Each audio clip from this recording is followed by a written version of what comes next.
नमस्कार साथियों स्वागत है आपका अपने YouTube channel Sunil Kumar SK में। साथियों, जल्द से जल्द जितना हो सके आप इस क्लास को शेयर कीजिएगा और आप इस चैनल पर नए हैं तो चैनल को सब्सक्राइब करें, बेल आइकॉन पर क्लिक करें ताकि आपको समय समय पर नोटिफिकेशन मिल सके। जैसा कि आपको दिखाई दे रहा है कि आज हम एक नया टॉपिक तो नहीं कह सकते क्योंकि इसके अंदर हम कई तरह के टॉपिक डिस्कस करेंगे, जैसे कि प्रमुख नदियाँ हरियाणा की ज़िले हैं, हरियाणा में जो सिनेमा से रिलेटेड है या वन्य जीव संरक्षण से रिलेटेड है या रेलवे परिवहन से रिलेटेड है, अन्य अनेक प्रकार के जो महत्वपूर्ण टॉपिक है जिससे HSSC क्वेश्चन पूछ रही है और जो आने वाले एग्जाम में हैं उनके लिए भी ये इम्पोर्टेंट टॉपिक सिद्ध होगा। इसलिए आप इस अंत तक जरूर बने और कॉपी पेन साथ लेकर बैठे, इसको जल्दी से जल्दी नोट करें। मैं आपको ज़्यादा समय नहीं लूँगा और न ही मैं आपको ज़्यादा आपके बीच बात करूँगा क्योंकि अब एग्ज़ाम चल रहे हैं, चल रहे इसलिए समझाने का आप कोई टाइम नहीं है। अब जल्दी से जल्दी आप इसको रट लो, बस मेन बात यही है। ठीक सर, बात करते हैं हमारी हरियाणा की नदियाँ। ये टॉपिक जो हरियाणा से एग्ज़ाम से रिलेटेड है मैं ये आपको पहले ही बता देता हूँ, इसलिए आप इस क्लास को ज़्यादा से ज़्यादा हरियाणा के स्टूडेंट्स या सभी स्टूडेंट्स जो हरियाणा एग्ज़ाम आगे आने वाले समय में होगा उसके लिए इस क्लास को ज़्यादा से ज़्यादा आगे शेयर करें। बात करते हैं हरियाणा की नदियाँ। पहली नदी आती है यमुना नदी। इनसे रिलेटेड अभी भी क्वेश्चन बन रहे हैं। यमुना नदी जिसको क्या कहा जाता है, बारहमासी नदी कहा जाता है। और हरियाणा को की पूर्वी नदी यानी कि हरियाणा की पूर्व की ओर बहती नदी है कौन सी? यमुना नदी है, जो कलेसर यमुनानगर से प्रवेश करती है हरियाणा के अंदर और हरियाणा की प्रमुख नदी है। ये इतने क्वेश्चन बन सकते हैं। फिर बात आती है सरस्वती नदी। दूसरी सरस्वती नदी, इसको शिवालिक की पहाड़ियों से निकलती है कौन? सरस्वती नदी, जो महाभारत में वर्णित नरकातारी अनरक तीर्थ इसी नदी के किनारे स्थित है। ये एग्जाम में पूछ लिया जाता है कि अनरक तीर्थ कहाँ स्थित है, तो सरस्वती नदी के किनारे स्थित है। सरस्वती नदी की मरकंडा इसकी सहायक नदी है सरस्वती की। मैं जल्दी से जल्दी बोलने की कोशिश करूंगा। आप ऐसे मत कहना कि आप जल्दी बोल रहे, जल्दी या कम धीरे बोलने का कोई समय नहीं है। अब जल्दी से जल्दी जितना हो सके आप उतना पढ़ें और चीज को कलेक्ट करने की कोशिश करें। महर्षि वेदव्यास ने महाभारत की रचना की थी सरस्वती नदी के किनारे। घग्गर नदी तीसरी इंपॉर्टेंट नदी आती है, घग्गर नदी। नदियां तो वैसे बहुत है हरियाणा के अंदर बहती, जो इंपॉर्टेंट है वही हम बात करेंगे। फिर बात आती है घग्गर नदी, जो एकमात्र बरसाती नदी कहा जाता है, जो हरियाणा के सिरसा जिला से बहते हुए हनुमानगढ़ जो राजस्थान में है, वर्तमान राजस्थान में, उसके अंदर प्रवेश कर जाती है। ये हरियाणा की दूसरी प्रमुख नदी मानी जाती है, घग्गर नदी।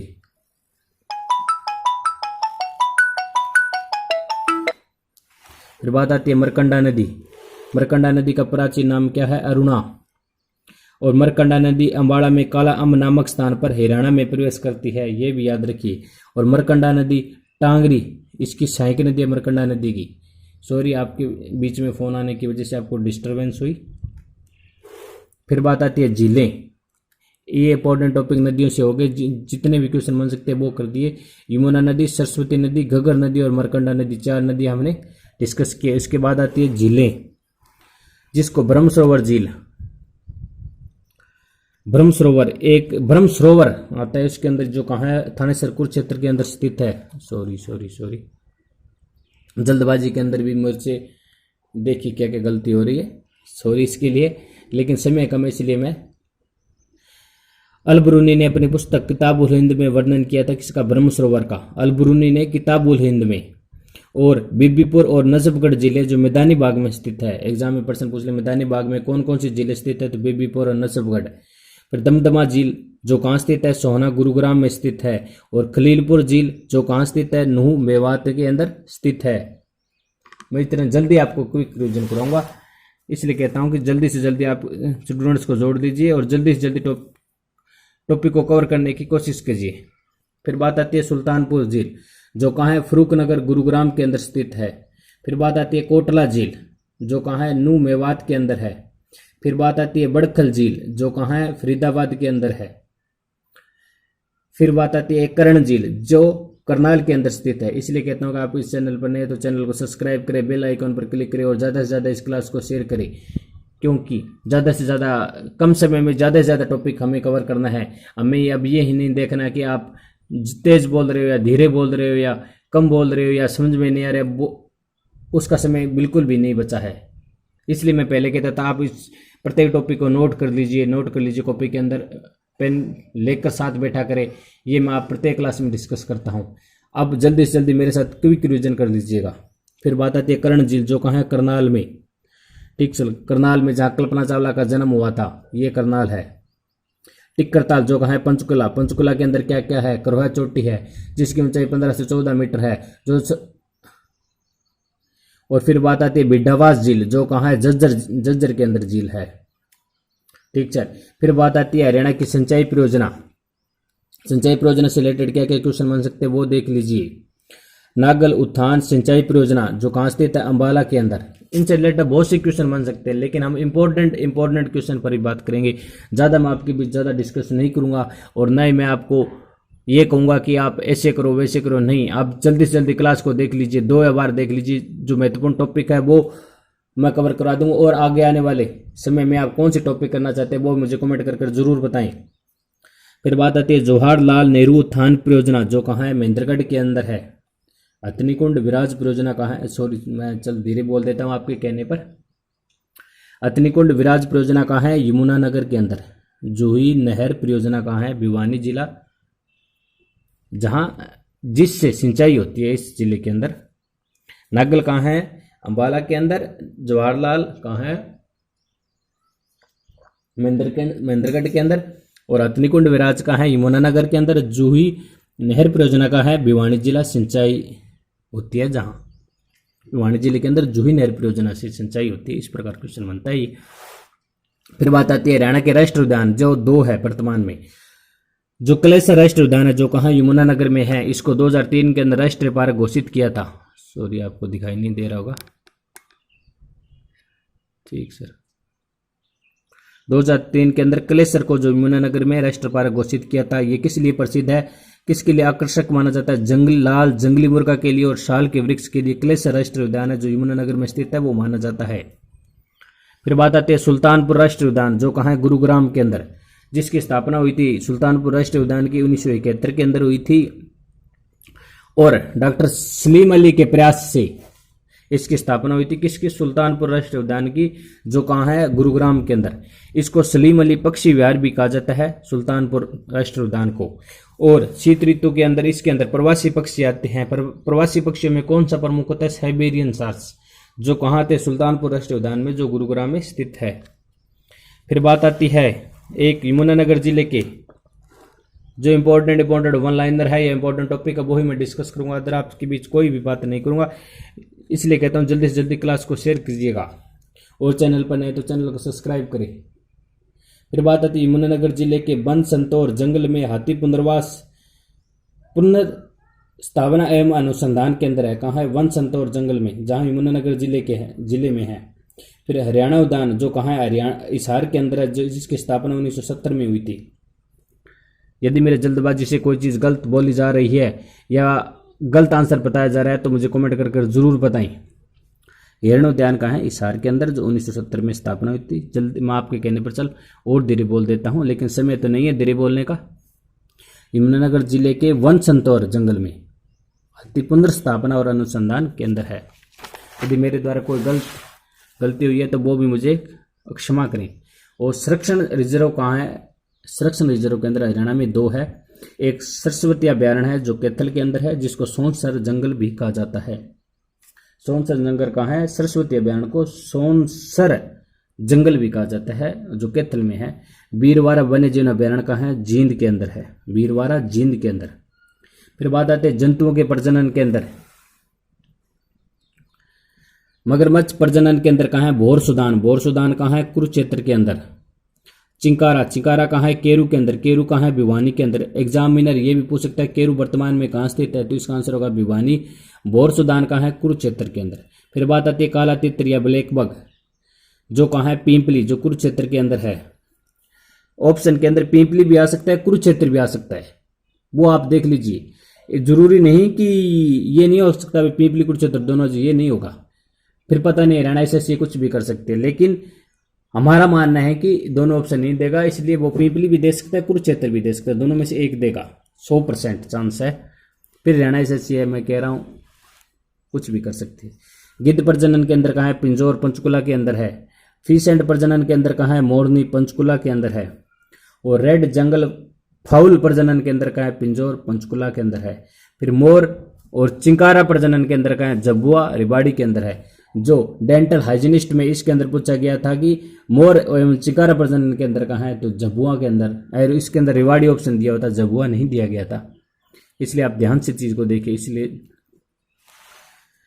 मैं इसको रिपीट करा देता हूं। मगरमच्छ जो बोरसदान कुरुक्षेत्र के अंदर है, चिंकारा केरू भिवानी के अंदर है, काला तेतर ब्लैक बक पिंपली कुरुक्षेत्र के अंदर है, गिद्ध प्रजनन के अंदर पिंजौर पंचकुला के अंदर है, फिश एंड प्रजनन के अंदर मोरनी पंचकुला के अंदर है, रेड जंगल फाउल पंचकुला पिंजौर के अंदर है, मोर चिंकारा जबुआ रेवाड़ी के अंदर है। फिर आता है पशुपालन विकास के लिए राज्य सरकार के प्रयास।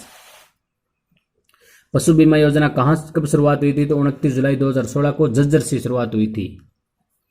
फिर एक प्रश्न पूछ लिया था, यो रेडियोग्राफर पेपर हुआ था, उसके अंदर पूछा था गौ संरक्षण गौ संवर्धन अधिनियम कब आया था? तो 29 नवंबर 2015 को लागू हुआ था, 2015 अधिनियम था ये। पशु बीमा योजना 29 जुलाई 2016 झज्जर के अंदर थी। पशुधन विकास बोर्ड की स्थापना कब हुई थी? 13 जनवरी 2000 को। ठीक सर। फिर बात आती है राष्ट्रीय दुग्ध अनुसंधान संस्थान कहाँ है? करनाल के अंदर। स्थापना 1955 में हुई थी। दुग्ध अनुसंधान संस्थान की स्थापना 1955 में करनाल के अंदर। केंद्रीय भैंस अनुसंधान संस्थान की स्थापना 1985 में, जो कहाँ है? हिसार के अंदर। राष्ट्रीय असव अनुसंधान संस्थान की स्थापना 1986 में, हिसार में। असव अनुसंधान 1986 में, भैंस अनुसंधान 1985 के अंदर, दुग्ध अनुसंधान संस्थान 1955 के अंदर। दुग्ध अनुसंधान करनाल के अंदर है, भैंस अनुसंधान हिसार के अंदर है, असव अनुसंधान हिसार के अंदर है। ठीक सर। फिर बात आती है हरियाणा विद्युत बोर्ड की स्थापना कब हुई थी? तो 3 मई 1967 को विद्युत हरियाणा बोर्ड की स्थापना हुई थी। नवंबर 1970 के अंदर प्रदेश के सभी जिलों के या गांवों में बिजली पहुंचाने वाला भारत का प्रथम राज्य हरियाणा बना था। कब बना था? 1970 के अंदर बिजली पहुंच गई थी। यह कारनामा किसकी सरकार में हुआ था? तो मुख्यमंत्री बंसीलाल वर्तमान उस समय मुख्यमंत्री थे। फिर बात आती है विद्युत विनियंत्रक आयोग की स्थापना कब हुई थी? तो 16 अगस्त 1998 को हुई थी। 1698 को हुई थी। 1970 में बिजली पहुंच गई थी घर घर। विद्युत बोर्ड की स्थापना 3 मई 1967 को हुई थी। फिर बात आती है सौर ऊर्जा विद्युत केंद्र। इनसे रिलेटेड क्या क्वेश्चन पूछ सकते हैं? जो यमुनानगर बुद्ध कला जो गांव है यमुनानगर का, वहां स्थित है सौर ऊर्जा विद्युत केंद्र। और हरियाणा का प्रथम सोलर पावर प्लांट कहाँ है? नंदा गांव जो सर दादरी के अंदर है। और अंतर्राष्ट्रीय सौर ऊर्जा मुख्यालय जो कहाँ है? गुरुग्राम के अंदर है। अंतर्राष्ट्रीय सौर ऊर्जा का मुख्यालय कहाँ है? गुरुग्राम के अंदर है। सौर ऊर्जा विद्युत केंद्र यमुनानगर बुद्धकला के अंदर है। फिर बात आती है केएमपी। केएमपी से क्या क्वेश्चन पूछा था कि के का फुल फॉर्म क्या है? तो कुंडली मानेसर पलवल। कुंडली मानेसर पलवल। और इसको पश्चिमी परिधि एक्सप्रेस वे भी कहा जाता है। सॉरी, आपको बीच में डिस्टर्बेंस हो रही है, इसके लिए मैं सॉरी चाहता हूं। केएमपी कुंडली मानेसर पलवल पश्चिमी परिधि एक्सप्रेस वे कहा जाता है केएमपी को। रेलवे परिवहन। रेलवे परिवहन से हरियाणा के रेलवे परिवहन से क्या क्या क्वेश्चन बन सकते हैं ये देखिए। ये एग्जाम में प्रश्न पूछे जा रहे हैं। 1873 में प्रथम बार हरियाणा में जो ट्रेन चली थी वो दिल्ली से रेवाड़ी तक चली थी। दिल्ली से रेवाड़ी तक हरियाणा में प्रथम ट्रेन 1873 में चली थी। कालका जो पंचकुला उसमें छोटी रेलवे लाइन है। ठीक सर। जगाधरी जो यमुनानगर में है उसमें रेलवे कार्यशाला स्थित है। मेवात के नू में रेलवे लाइन नहीं है।